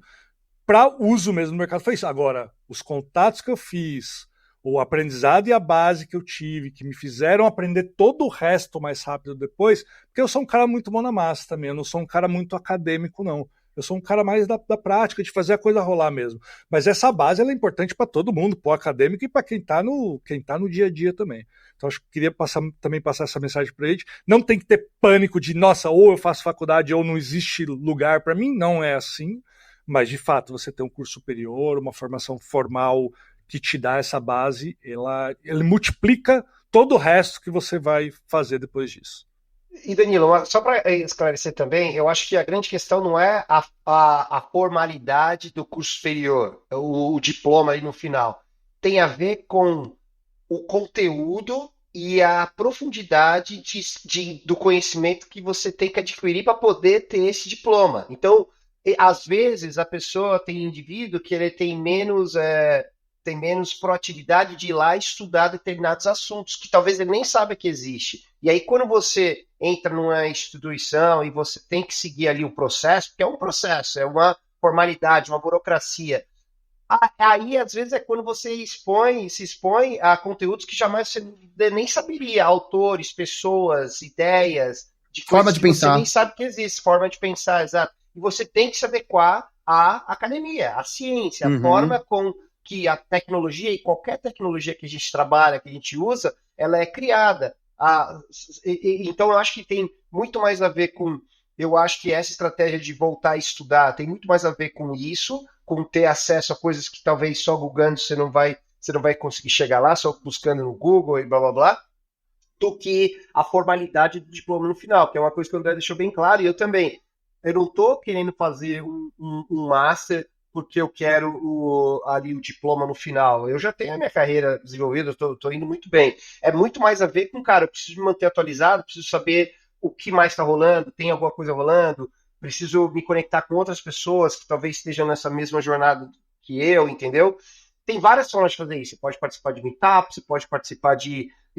Fui contributo open source também, você pode contribuir com projetos, você pode ter seus side jobs, né? Você pode estar lá tentando criar uma outra startup, ajudando gente a criar, mas todas essas formas vão também te ajudar de alguma forma a ganhar esse conteúdo, essa base nova, essa repincelada de conhecimento, entendeu? A gente falou bastante de open source, agora você falou também de contribuir, e eu ia falar no começo, acabei esquecendo, vou aproveitar para trazer agora. É muito importante. O André ficou no começo da carreira dele ali, vou pro speech, que é um negócio que eu quero estudar, vou ficar no mercado financeiro que dá dinheiro, e eu acho que é muito comum, isso acontece na carreira da maior parte das pessoas, de você ter que fazer essas escolhas difíceis, e obviamente você vai ter que olhar para sua família e tudo mais para isso. Agora, contribuir com projetos, sejam eles open source, sejam eles voluntários, é uma excelente maneira de você entrar numa área que você não tá, viu? Porque total. Eu ajudo a OPS, que é a Operação Política Supervisionada, que é do Lúcio Big, né? É uma ONG do Brasil que faz fiscalização de reembolso de nota fiscal de deputados, senadores e tudo mais. E eu entrei em 2014 nesse projeto como contribuidor. Então nunca ganhei um centavo do projeto, nunca cobrei nada, já fiz o site de cotas parlamentares, fiz um app Ops Fiscalize, que tinha inclusive para Windows Phone e Apple e Android. Na hora que você falou do Windows Phone eu lembrei dele. Fiz um monte de app, fiz um bot pro Twitter, agora estamos criando um monte de custom GPT. Aí você fala, Danilo, mas olha quantas horas da tua vida tu trabalhou. Cara, tu não recebeu um centavo. Pelo contrário, eu pago os servidores, eu pago tudo e ainda contribuo pro projeto. Eu tô pagando para trabalhar. Primeiro, a gente ganhou um prêmio internacional de excelência no combate à corrupção, que é uma coisa que, me dá um orgulho, legal. Sabe? Um reconhecimento que eu nunca tive em nenhuma empresa que eu trabalhei, com 20 e poucos anos. Nenhuma empresa me deu metade do reconhecimento que eu sinto quando eu vejo esse prêmio que eu fiz parte, a empresa como um todo, né? A ONG, na verdade, como um todo, ganhou. E eu fui convidado agora para fazer parte de um paper. Eu falei, eu não sou do mundo acadêmico, não sou mesmo, mas a gente vai escrever um paper de conhecimento específico mesmo, né? De demonstração mesmo. Então, uma doutora de sociologia, que está na Universidade de Bolonha, ela me chamou para escrever o paper junto com ela, porque a minha experiência dentro da OPS, ela revela uma série de... A gente teve uma série de problemas e ela quer desenrolar esses problemas e mostrar como esses problemas funcionam. Então, a minha experiência é fundamental para ela poder escrever o paper dela, entendeu? Então, ela me convidou, a gente mandou o abstract, foi aceito agora, a gente vai apresentar em dezembro, lá na Itália, na Universidade de Bolonha. Então, olha, eu já fiz palestra em Campus Party por conta disso, já fiz palestra no Google por conta desse negócio. Já saímos no Fantástico umas 3, 4 vezes já. Então, olha quantas portas esse projeto me abriu. E, ele não precisa me pagar R$1. Olha quanta porta. Exatamente. Então, é uma ótima dica também, tá com vontade de fazer uma coisa, mas você precisa fazer outra porque você precisa pagar suas contas? Legal. Vai, procura um projeto, procura uma galera, contribui e vai para cima e seja feliz, porque vai te dar retorno. É só uma questão de tempo. Fora os contatos que eu fiz, né? Quanta gente legal eu conheci. Então. Não, open source é uma universidade. É isso que eu costumo dizer. Sensacional. Fecharemos então com essa frase maravilhosa de André Natal. Muito obrigado pela sua participação, André. Foi inenarrável aqui a qualidade do conteúdo que tu trouxe, muito legal. Tua história é absolutamente animal, cara, eu gostei demais. De sair lá de Santos, né, que a gente já falou um pouco disso, o Eric que veio no nosso primeiro episódio também era do ABC, também saiu e veio para os Estados Unidos, essas aberturas de portão, é muito legal. ouvir a história de um brasileiro que, contra todas as probabilidades, porque vamos ser sinceros, Todas. né? É difícil Todas. a gente... para quem sai da Meu periferia... pai era pescador, minha mãe é dona de casa. Meu pai faleceu sem saber usar o celular. Olha que loucura. Eu ainda tive a sorte de ter um pai que era professor de colégio, mas que tinha ideia, entendia como a educação era importante. Claro. Mas minha mãe era caixa de banco, meu pai também professor de colégio, professor de matemática e tal. É difícil, né, cara, para chegar aqui. E eu acho que uma das nossas ideias aqui com o podcast é poder levar mais conhecimento para que mais pessoas possam, né, através da tecnologia, através da IA especificamente aqui, conseguir também acessar outros lugares, outras pessoas, outros contatos em que hoje talvez não sejam possíveis para ela. Então, quero te agradecer demais, foi maravilhoso. Obrigado aí por participar com a gente. Obrigado a mim, cara. Tá com vocês aqui, tá, saudade, vou aí te ver em Austin. Danilo, amigo novo aí, muito legal, te conhecer. Mora aqui pertinho, quando eu descer pra San Diego eu vou lá, você vier pra cá, me avisa pra vir aqui em casa, a gente vai fazer um churrasco, tomar uma cerveja aqui. Prazer, adorei. Cara, muito feliz de ter vocês aqui, os brasileiros aí, vamos que vamos continuar, e tem muito chão pela frente aí. Cara, isso aí. Vários anos, várias décadas aí. Muita coisa, tá só começando, valeu, tá, cara? Pessoal. Valeu, só obrigado, André, valeu, muito obrigado. Obrigado pela confiança, obrigado pelo conhecimento e see you soon. Terminamos aqui mais um episódio do Act for AI, o podcast que te coloca em ação na revolução da inteligência artificial. Falamos hoje com o André Natal, espero que todos vocês tenham gostado muito desse episódio. Um grande abraço para o Taka, nos procurem nas redes sociais, Act for AI, especialmente YouTube e Instagram, e também todos os agregadores de podcast, mas especialmente no Spotify. Um abraço e tchau!